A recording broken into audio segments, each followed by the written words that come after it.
falar sobre ensino seja algo menor. Parece que a gente vai se sujar um pouco se eu falo de escola dentro da academia.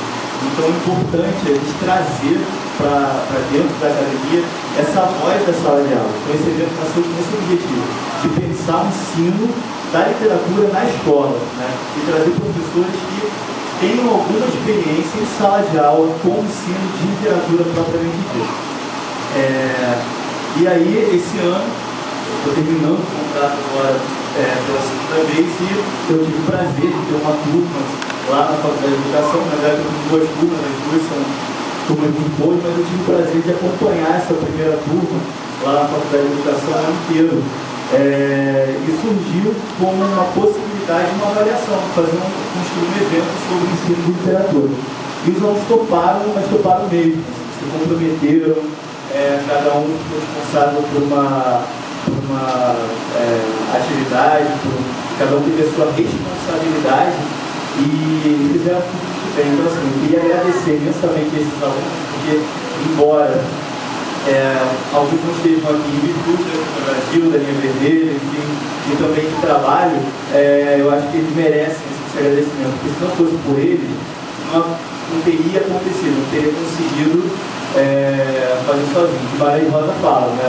Mestre é aquele que de repente aprende. Então eu acho que a gente aprende o tempo inteiro com os alunos e se não for, a gente tiver uma prática dialógica, a gente não consegue caminhar, né? Então eu agradeço a eles, eu vou citar os nomes para que vocês saibam quem são. E aí, se as pessoas quiserem, né, podem levantar a mão para saber quem são.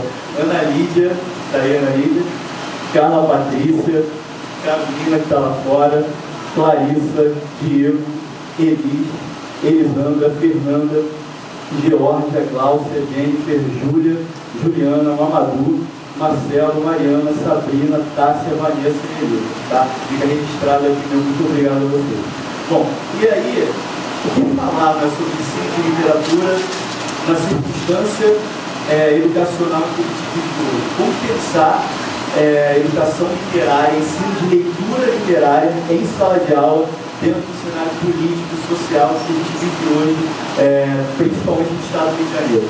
O Mário Quintana tem um poema, que vocês devem conhecer, que diz assim: emergência. Quem faz um poema abre uma janela, respira, tudo está em uma cela abafada, esse ar que entra por ela. Por isso, esses poemas têm ritmo, para que possas profundamente respirar. Quem faz um poema salva um afogado. E fica a pergunta: será que quem faz um poema salva um afogado? Será que é papel do professor de literatura salvar afogados? Né? Será que é papel da escola trabalhar a literatura numa perspectiva que propicie esse salvamento dos alunos? Né? O que é esse salvamento dos alunos? Então são questões como essas que a gente sobre as quais a gente vai se debruçar aqui hoje, tá bem? Como diria Cecília, né? Um beijo seria uma borboleta afogada em mármore. Né? Que a gente pudesse a cada momento, né, olhar no olho do aluno e dizer: é esse estranhamento que a gente quer compartilhar com vocês, esse estranhamento, essa coisa de estar no mundo e de dizer o mundo de uma forma ultra bonita, poética, assaltando corações, como os meninos do Assalto Poético vão fazer agora para nós, para a gente começar bem o dia. Tudo bem? Thiago?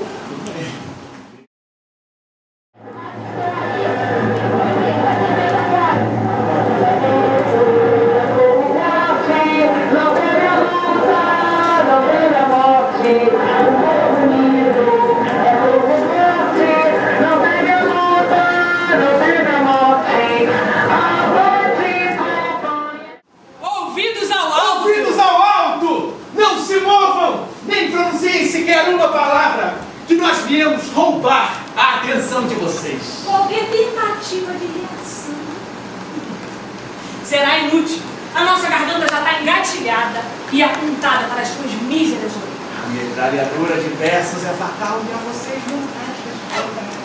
Entreguem as suas lágrimas, os seus sorrisos, as suas máscaras e as suas falsas solenidades. Que isso aqui é um assalto poético.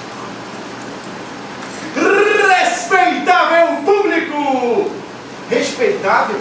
Se tudo que é público não é nunca respeitado, desrespeitável público! Vai começar o circo das palavras, que apresenta as atrações mais doidivanas dessa língua. Leões, metaforistas, anões, palavronistas, muita acrobacia no picadeiro da poesia. Tem até vogal barbada divertindo a molecada. Tem até contor letrista dando pinta de artista. E uma chuva de metáforas, palavras saltam fogo pela boca. Hoje tem poesia! Tem, sim, senhor. Tem, sim, senhor. E o poeta em corta-bamba, de chapéu e de sombrinha, dá um tchau bem lá de cima. Puf, caiu na graça do povo, que aplaude com vontade.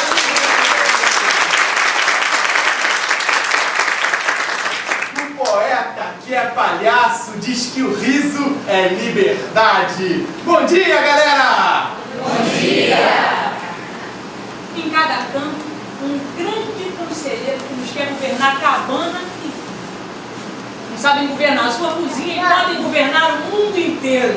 Em cada porta, um frequentado olheiro que a vida do vizinho e da vizinha pesquisa, escuta, espreita e esquadrinha para levar a praça e ao terreno. Muitos moleques desavergonhados, trazidos pelos pés dos homens novos, glórias ao ideal mais impreciso.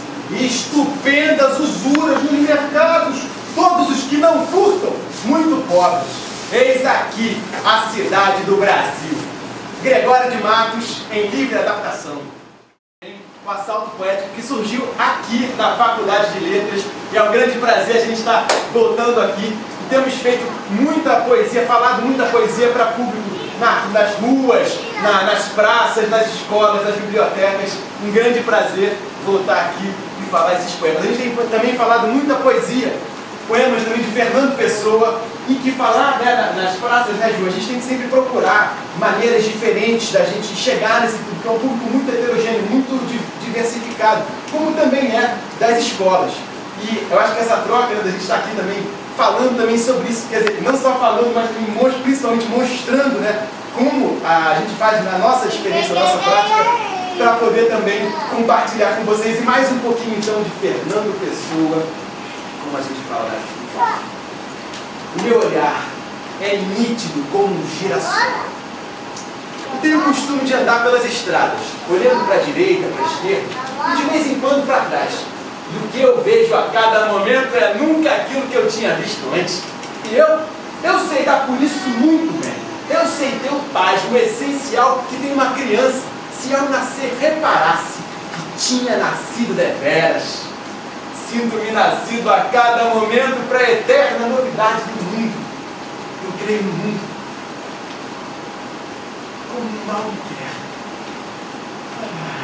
Mas eu não penso nele. Pensar é não compreender o mundo. O mundo não se fez para pensarmos nele, mas para olharmos para ele, estarmos de acordo. Eu não tenho filosofia, eu tenho sentidos. Se eu falo na natureza, não é porque eu saiba o que ela é, não é porque eu a amo. E ama por isso. Porque quem ama, não sabe o que ama. Não sabe por que ama, nem o que amar. Amar é a eterna inocência, e a única inocência é não pensar. Fernando Pessoa, na voz de Alberto Cairo.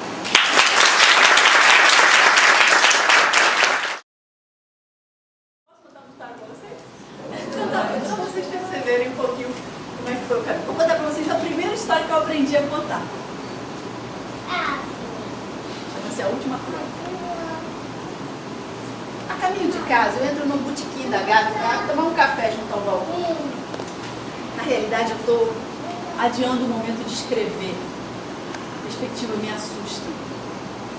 Eu gostaria de estar inspirado, de coroar com êxito mais um ano nessa busca do pitoresco, do irrisório no cotidiano de cada um. Sem mais nada para contar, curvo a cabeça e tomo meu café, enquanto o verso do poeta se repete na lembrança. Assim eu quereria o meu último poema. Eu não sou poeta, estou sem assunto. Lanço então um último olhar para fora de mim, onde vivem os assuntos que merecem uma crônica. No bar, sim, uma das últimas mesas de mármore ao longo da parede de espelhos, vejo uma família, pai, mãe e filha, com postura da humildade, a contenção de gestos e palavras, acentua-se pela presença de uma menininha de seus 3 anos, laço de fita na cabeça, toda arrumadinha no vestido pobre, que se instalou também à mesa. Mal ousa balançar as perninhas curtas, ou correr os olhos grandes de curiosidade ao redor. 3 seres esquivos, que compõem em torno da mesa a instituição tradicional da família, célula da sociedade. E passo então a observá-los. O pai, depois de contar o dinheiro discretamente retirou do bolso, aborda o garçom, inclinando-se para trás na cadeira, e aponta no balcão um pedaço de bolo sobre a redonda. A mulher limita-se a ficar olhando ansiosa, como se aguardasse a aprovação do garçom. Este ouve concentrado no pedido do freguês, depois se afasta para atender. A mulher suspira aliviada, a reassegurar-se da naturalidade de sua presença ali. Ao meu lado, o garçom encaminha a ordem do freguês. O homem atrás do balcão apanha a porção de bolo com a mão e joga num pratinho. Um bolo simples, amarelo escuro, uma pequena fatia triangular. A menininha, contida na sua expectativa, olha o pedaço de bolo e a garrafa de Coca-Cola que o garçom botou à sua frente. Mas por que não começa a comer? Vejo que os 3, pai, mãe e filha, obedecem em torno à mesa a um discreto ritual. A mãe remexe na bolsa de plástico preto e brilhante e retira qualquer coisa. O pai se munde uma caixa de fósforos e espera, e a filha aguarda também atenta como um animalzinho. Ninguém mais os observa além de mim. São 3 velhinhas brancas, minúsculas, que a mãe espeta caprichosamente na fatia de bolo. Enquanto ela serve a Coca-Cola, o pai risca o fósforo e acende as velas. Com um gesto ensaiado, a menininha repousa o queixo no mármore e sopra com força, apagando as chamas. Põe-se a bater palmas muito compenetrada, cantando no balbucio a que os pais se juntam discretos.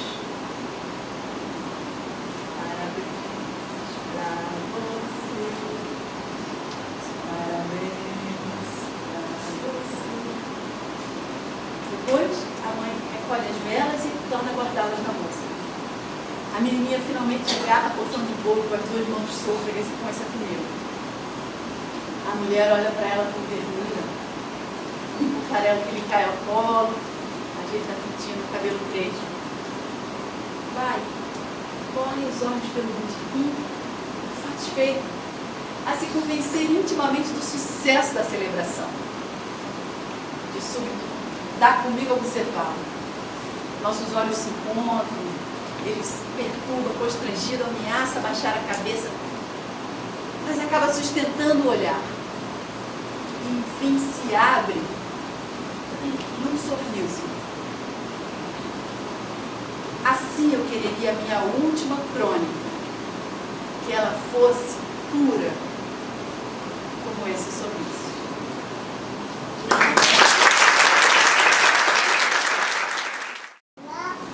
E assim eu fui contando, né? E quando eu comecei a contar, eu já lia literatura, estava a sabichona da literatura.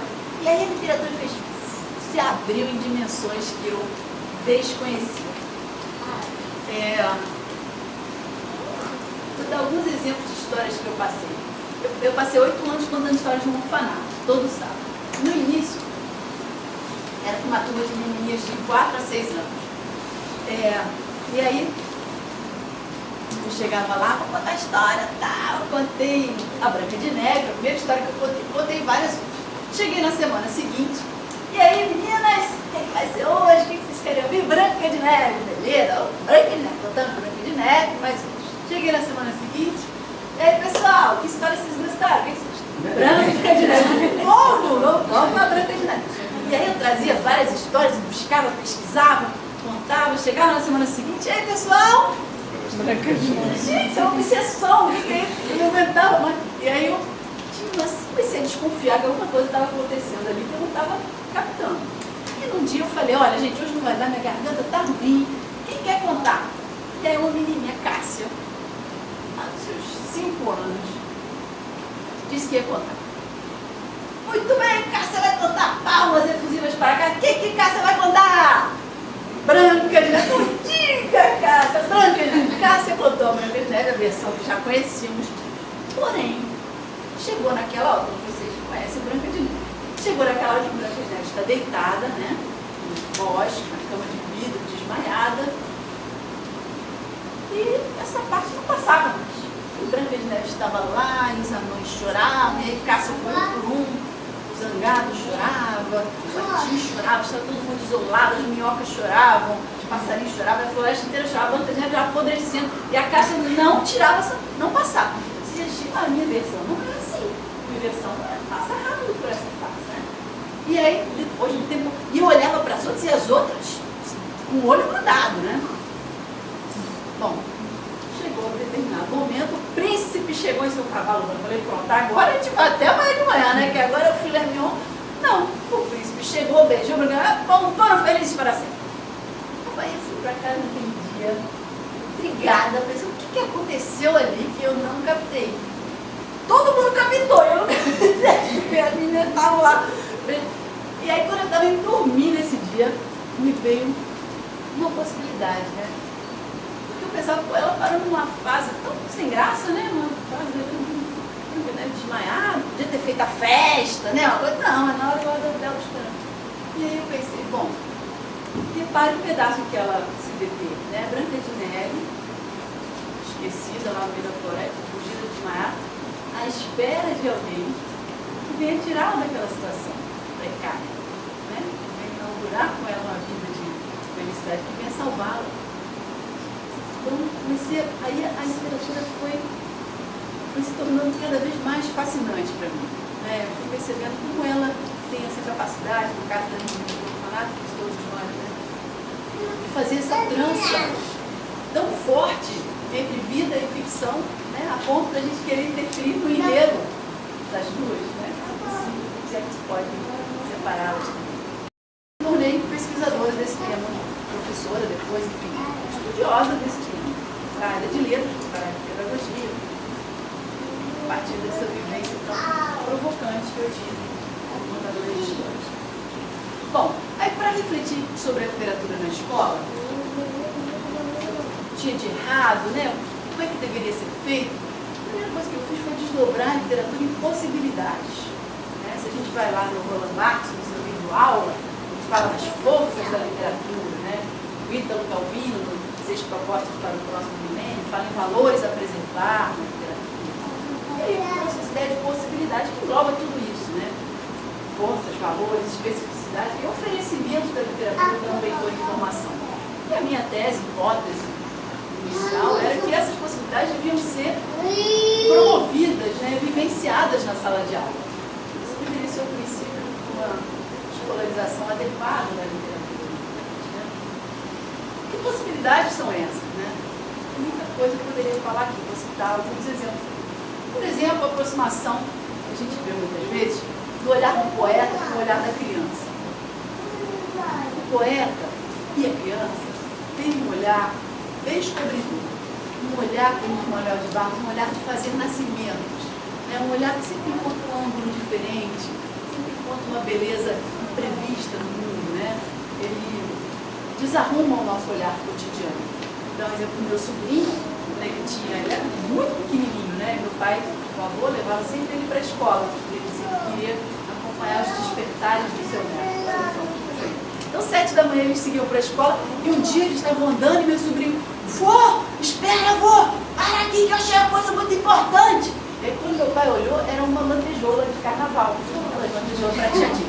E ele foi, pegou aquilo, vô, existe, vô. Olha o que eu descobri. E meu pai sem graça, porque ele não estava partilhando aquele deslumbre pela lantejola. Mas ele falou, bom, tentei fingir. Nossa, meu neto, que joia, é uma lantejola. Não, vô, é um CD de formiga. Ver o que você quer, o que você pode, né?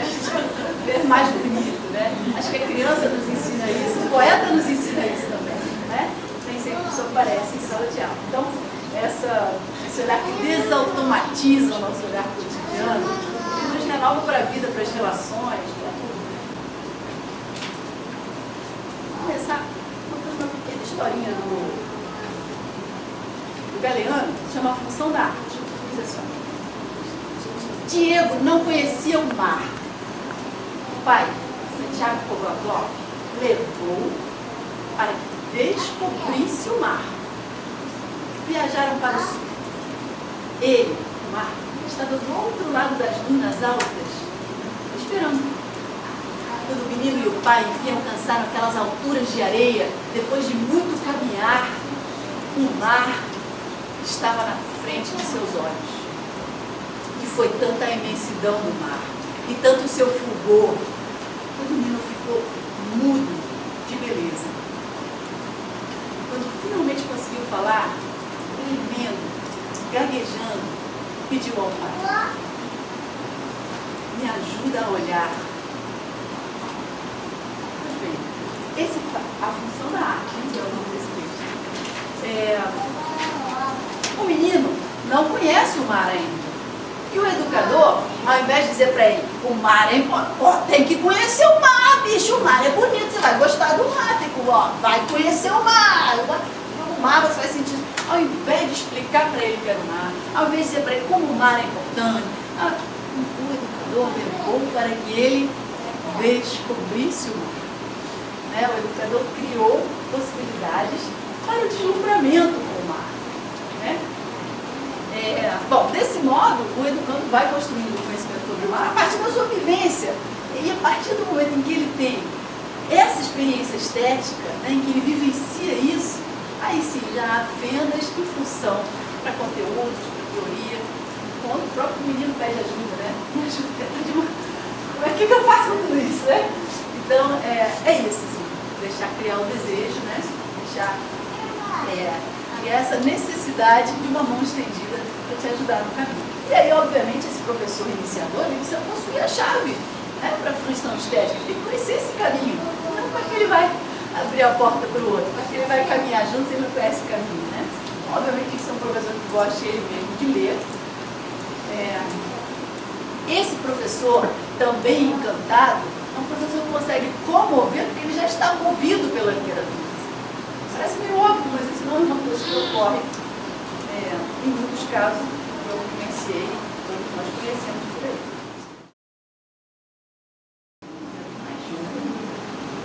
Eu hoje não podia estar aqui.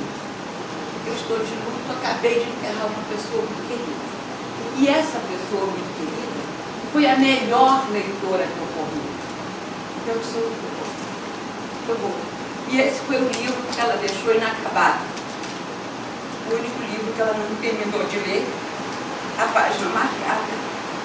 E é uma pessoa de classe popular que foi para minha casa ser babá da minha filha, mas analfabeta. Escrevia recados quando eu ia estudar à noite na faculdade, e eu chegava e eu não consigo ler nada. O que você escreveu? E assim, pedindo que ela lesse o que ela escreveu, porque eu não conseguia ler, ela foi lendo coisas, etc. Mas continuava avançando pouquinho a pouquinho. Só que ela teve uma leucemia aos 18 anos. E a literatura era muito espaço de alegria de sua vida numa enfermaria oncológica.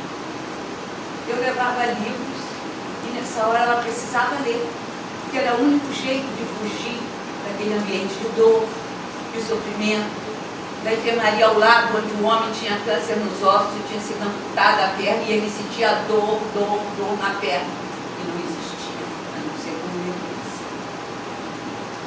E ela começou a chorar.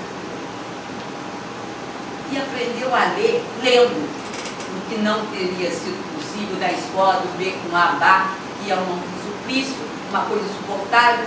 Só menino que já chega com desejo de ler é que aprende, porque já traz o desejo. É horrível, é insuportável, Estudar é muito ruim, mas é bom, porque eu vou aprender a ler, vou poder ler uma opção de livros. Então, assim vai, Então, assim, a experiência de formação de cada um é única, mas é uma experiência que transforma. essa menina nunca mais foi a mesma. Ela estudou, ela ficou na minha casa há 35 anos, ela terminou o segundo grau, ela fez enfermagem e não gostou, quer dizer, gostou e não gostou, achava tão difícil o sofrimento das pessoas que ela não conseguiu ser enfermeira. Eu quero ficar aqui, não posso? Pode. Continuou na minha casa até que realizou um grande sonho. E eu ainda vou escrever sobre a vida dela. Porque ela conheceu um italiano aos 20 anos que prestava serviço a um navio alugado pela Petrobras, um tempo que a Petrobras não tinha navio. Mas a Petrobras evoluiu, construiu o navio, dispensou o navio italiano e ela nunca mais viu o italiano. Mas eles se correspondiam numa língua truncadíssima. Porque literatura também é diálogo, vida é diálogo, tudo é interação, tudo é eu e outro, tudo é alteridade e tudo que tem alter, outro, nos altera, nos transforma, nos recria e nos faz cada vez uma pessoa diferente a cada dia. E um belo dia ele resolveu se aposentar lá e vir para cá. Ela já estava há 35 anos na minha casa e ele propôs se casar com ela. Se casaram. Um belo romance que terminou rapidinho, porque ela teve um novo câncer. Mas ficou na minha casa esse ano inteiro me dando lições. Leu de tudo. Livros de autoajuda, livros importantes, livros estrangeiros, livros brasileiros, tudo que eu levava. Ela dizia, a senhora gostou? Gostei. Ah, então vou ler, depois a gente comenta. E discutia e comentava comigo com um saber profundo. Esse foi o último livro que ela não acabou de ler.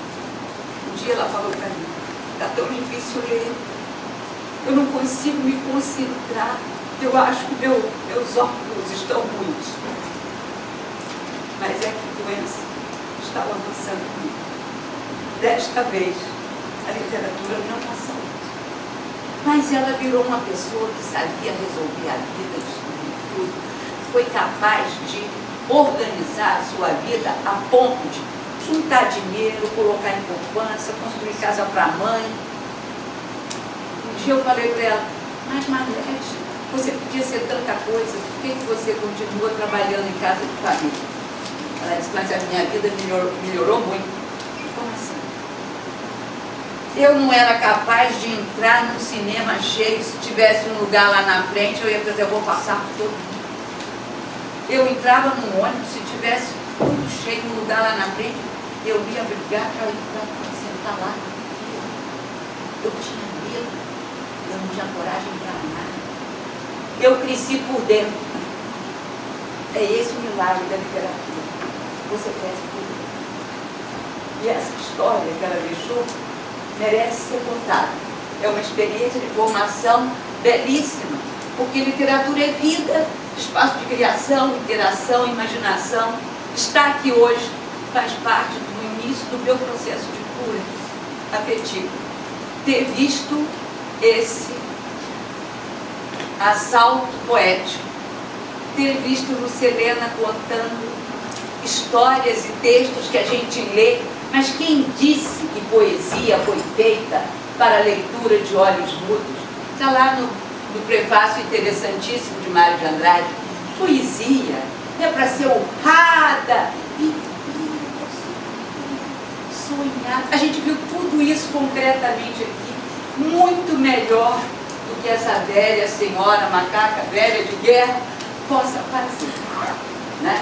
Mas o que eu descobri como professora, com 52 anos de magistério, é que menino se apaixona sim por literatura, se não tiver aquela famigerada interpretação de texto. Que interpretação de texto é o que fez o meu amigo, que eu nem conheço o nome. Como é seu nome? João Pedro. João Pedro. Interpretação de texto, cadê a outra? Ela teve que ter um compromisso. Então, o João Pedro chegou aqui e mostrou o que é interpretar poesia. Por quê?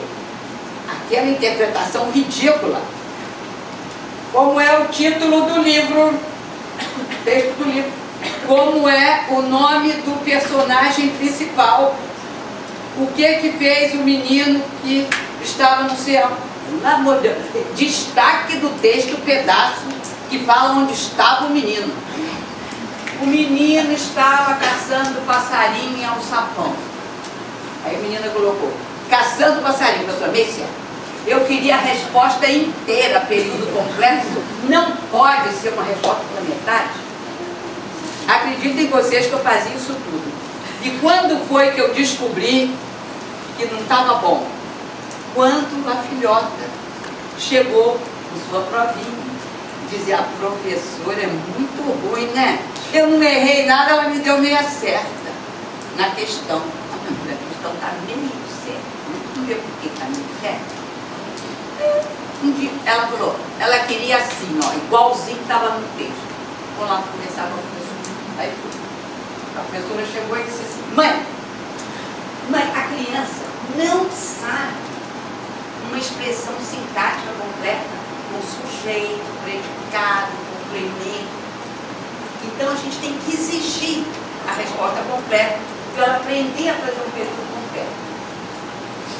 Tive vontade de dizer, olha, eu estudo letras, hein? A criança não aprende isso, não é assim não. Mas o professor tem que encontrar esses momentos de respiro. Ah, mas eu não sei fazer. Então deixa que eles fazem. O que a minha experiência me contou é que uma turma horrível, que a gente fala assim, a turma é horrorosa, não quer nada a hora do Brasil. Bom, eles querem algumas coisas, só que não querem as coisas que a gente leva. Então eu resolvi no início de segundo semestre saber do que eles gostavam. Fiz, eu não sabia que eu estava fazendo pesquisa. Tem tempo. Aí eles disseram tudo que eles não gostavam, tudo que eles gostavam. Fiz uma série de perguntas, uma espécie de um questionário, e eles responderam, e era de marcar cruzinha. Era tão ridículo, era tão igual à escola, que era de marcar cruzinha. Então o que é que vocês não gostam? É uma série de atividades. Redação era a primeira, pá. Leitura interpretativa era outra, né? Duas coisas que gostassem menos, a leitura interpretativa e redação. E eu comecei a pensar como é que eu podia fazer diferente. Eu disse para eles, olha, tudo que eu proponho para vocês é o que eu acho importante para a formação de vocês. Nós vamos fazer uma coisa. Uma vez no mês a gente vai fazer um comunicação. Naquele tempo, língua portuguesa se chamava comunicação de expressão. E vocês é que vão fazer a festa. Vocês vão fazer o que vocês quiserem. Eu nunca podia imaginar o quanto eles sabiam de linguagens plurais, de recursos para tornar algo vivo. E aí eu comecei a aprender com eles. Eu era formal, né? Estava numa aula formal, era incapaz de ficar fazendo esse textual todo. Eu era uma pessoa caneta. Caiu o lápis. Bom, tem que trazer 2. Tanto espera. Que nós estamos fazendo assim, nem hora de pegar lápis, nem hora de apontar lápis, porque o lápis tem que vir apontado de casa, pelo menos 2. E eu tinha uma coleção de lápis também, porque se não tem, está aqui. Perguntando que você fica sentado aí, lógico. E o que eles me mostraram? Que a cadeira, e que eles sabiam fazer coisas muito melhores, e que a cadeira só ficava boa se o desejo, o interesse, tudo ligasse. E vocês vendo o assalto poético. Prestei atenção um a um, não sei se vocês viram, eu estava olhando no rosto de cada pessoa quando vocês ouviam. Todo mundo assim, ó, impactado nela. E aí a cadeira não é ruim. A cadeira é ruim quando tudo está desagradável, quando nada tem interessante. E aí aqueles meus alunos me ensinaram que eles sabiam compor sem conhecer música. Sabiam fazer fumaça, eu achava que era dificílimo com gelo seco. Sabiam fazer rodas de capoeira em sala, eu achava que era fantástico. Sabiam contar piadas e eles já sabem. Eu vou contar uma piada assim, pode. Aí a piada era pesada. Você tem muito pesada, né? Você contaria para sua mãe? Adora. Então conta uma mais leve. Aí no recreio ninguém saía mais, porque estava combinando o comunica-show. Professor, eu não tenho nada, mas eu queria declamar uma poesia. Que poesia você gosta? Ah, eu gosto disso, eu gosto daquilo, eu gosto daquilo outro. Eu vou trazer uma opção de coisa para você. E aí eu ia levando coisas que eles escolhiam para fazer. Professora, só ensaia a gente? Olha, você é capaz de vocês saberem mais do que eu. Aí um dia a menina falou assim, quero fazer um balé. Pode fazer. Mas quem vai ser o coreógrafo? Minha filha, eu nunca dancei meia pirueta. Se você sabe, ela disse, eu sei, porque eu estudo balé, mas a coreografia é a professora. Então, vamos fazer o seguinte, os coreógrafos são os seus colegas. Você põe a música, aquelas vitrolinhas ridículas, sabe? Então, você põe a música, você faz os passos e eles vão escolhendo os passos. E aí fez-se uma coreografia, a partir de uma música que eles escolheram, e que outros colegas também resolveram dançar com ela. No final nós tínhamos 3 que dançavam, tinha um espetáculo. O comunica-show era só uma vez por mês. Mas aí ele começou a ficar tão importante que virou festival de poesia. E essa é a responsabilidade dos professores. Ah, não vamos ensinar nada de gramática. Não sei, tudo da gramática está dentro do texto.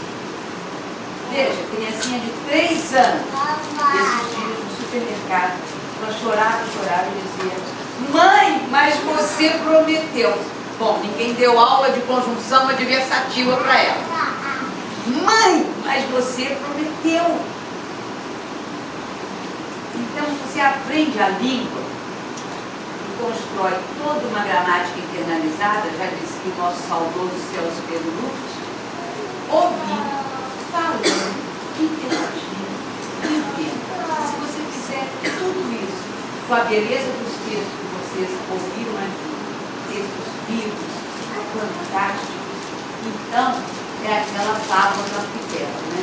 A arquitetura é como abrir portas, não para prender ou fechar, mas para desvelar, para criar possibilidades.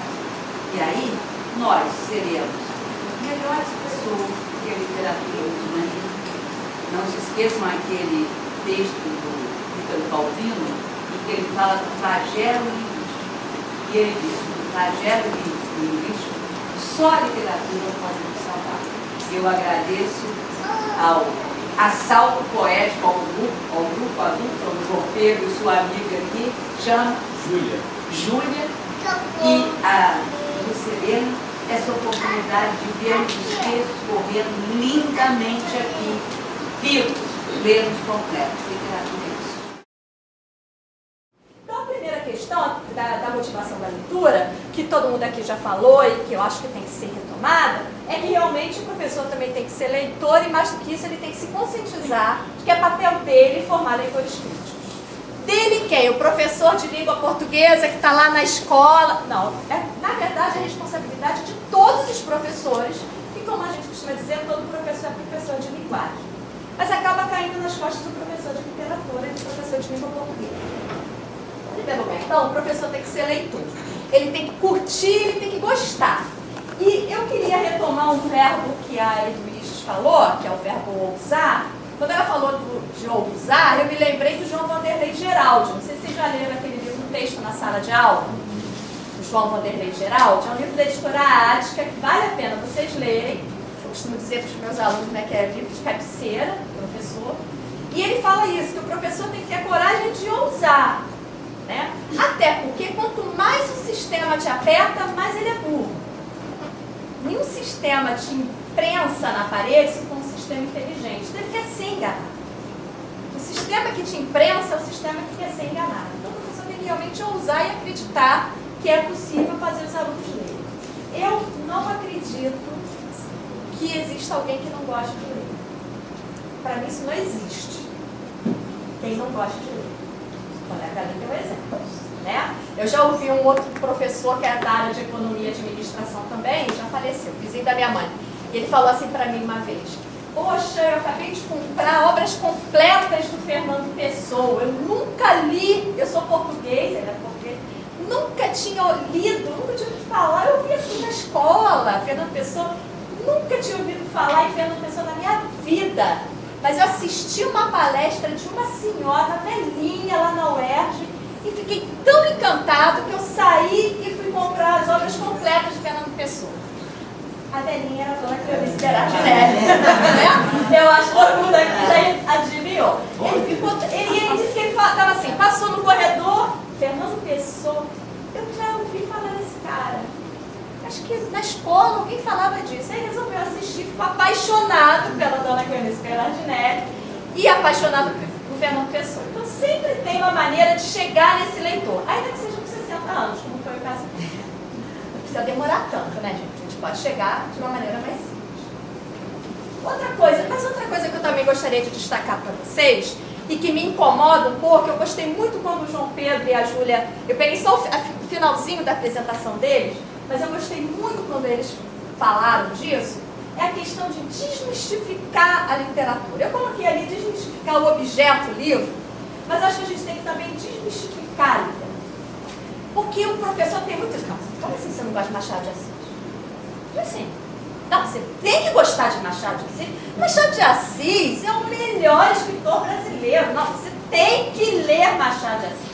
E aí, já começa a criar uma aura de quase que religiosa mesmo em cima da literatura, né? E o aluno que não vai gostar dele, de ler aquilo, né? Eu ouvia na escola assim, tem que gostar de José de Alencar. Eu odiava José de Alencar. 5 minutos eu não conseguia terminar de ler. Eu lembro que eu tirei nota boa na prova. Como? Eu não sei. Mas tem que gostar de ler. Tem que por quê? Eu odiava José de Alencar, né?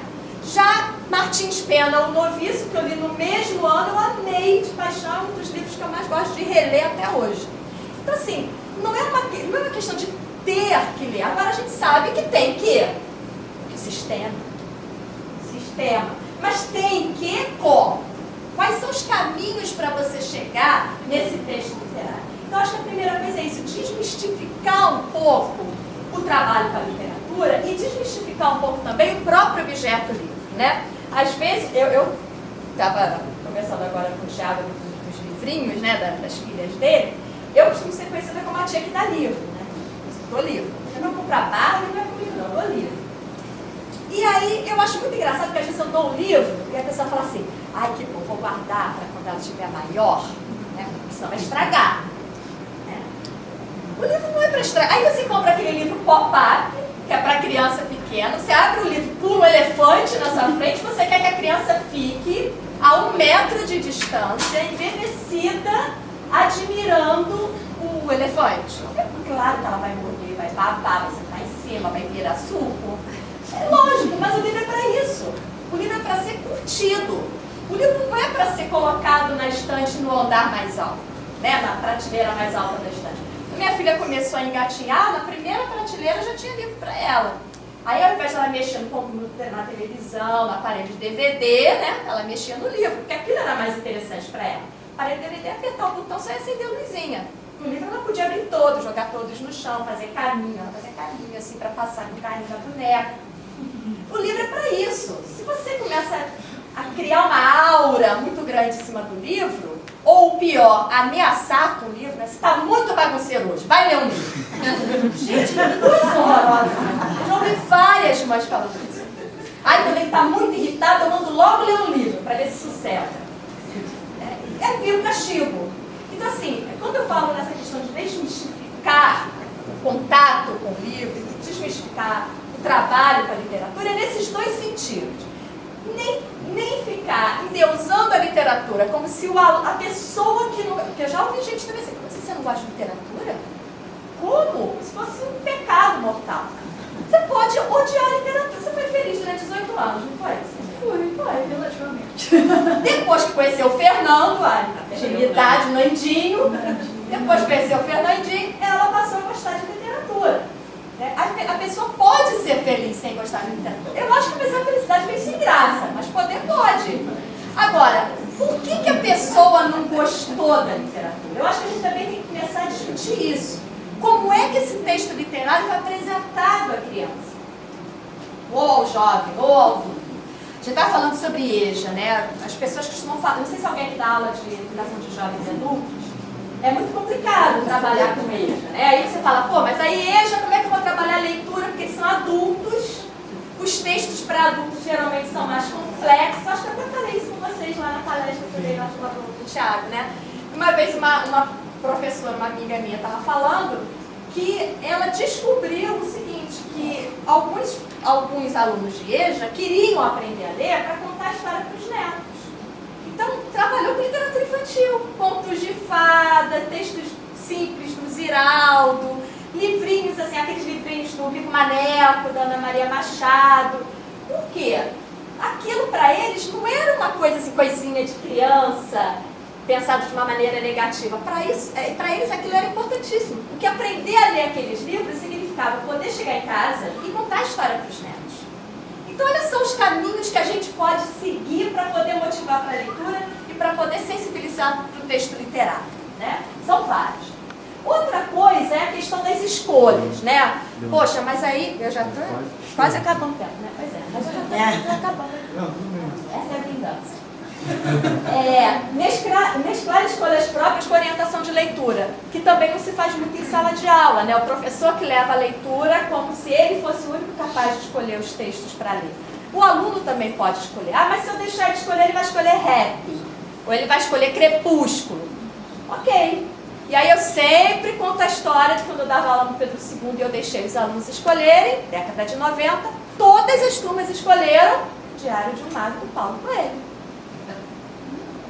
Danou-se, né? Vou agora ler o Diário de um Mago do Paulo Coelho. E eu queria tanto que vocês lessem Vem a Ver o Pôr do Sol da Lígia Fagundes Teles.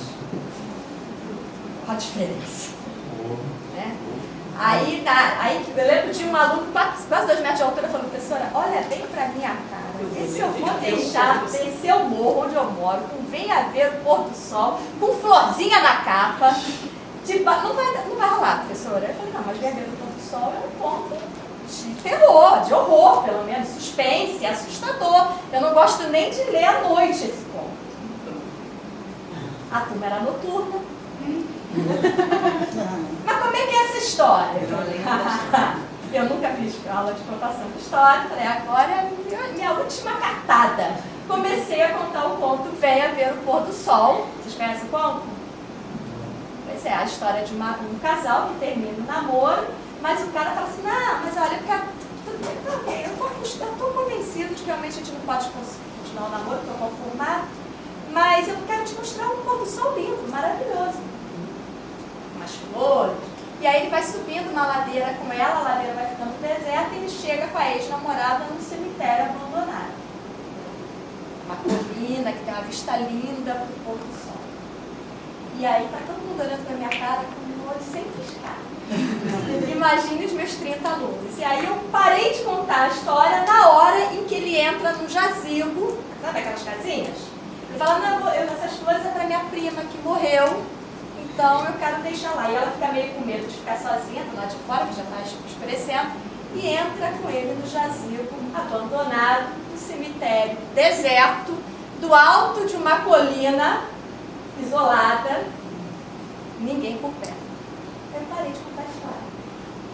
Eu falei, mas como vocês querem ler o Diário do Mago? Então tá bom, faz o seguinte, então vocês leem o Diário do Mago, a gente daqui a 15 dias começa a discutir o texto. Não, professora, você vai contar o resto da história. Não, por favor. Vocês não querem? Não, depois é o seguinte, ele tá de noite, eu fico assustada, eu fico impressionada. Bom, resumindo a ópera, a turma quis ler Vem a Ver o Pôr do Sol. Aí eu fui para outra turma, tinha 3 turmas. Aí eu cheguei na segunda turma, falei, vou jogar a mesma coisa, Diário do Mago, falei, contei a mesma coisa, deu certo. Aí veio a hora do recreio. Quando eu cheguei na terceira turma, a turma estava me esperando no corredor. Professora, a gente vai ler Vem a Ver o Pôr do Sol, mas na nossa turma a senhora vai contar o fim da história. Eles passaram o recreio falando do Vem a Ver o Pôr do Sol. E eu consegui fazer com que as 3 turmas trocassem Paulo Coelho por Lígia Fagundes Teles. Né? Então, eu acho que... o upgrade aqui. Agora... Isso é melhor do que o outro. Não é? Se tiver falei, né? Uma progressão funcional na minha carreira. Mas acontece o seguinte. Agora, não foi uma leitura fácil. Eles ficaram muito incomodados com os contos. Eles falaram assim, professor, está faltando página. Essa história das formigas não acabou. Afinal, quem é que montava o esqueleto do anão? Não está dizendo aqui. Então, essa falta de final incomodava, né? Mas no final das contas, num dos dias, a aula acabava às 10h30, 10 horas da noite, já estava todo mundo guardando material. 10h40, estava eu discutindo com eles um conto da Lídia Fagundes Telles, e o coordenador batendo na porta e pensando, não vou embora? Você não dormia aqui? Ninguém olhava no relógio. Então, assim, quando o aluno é seduzido para o texto literário, ele vai gostar desse texto, né?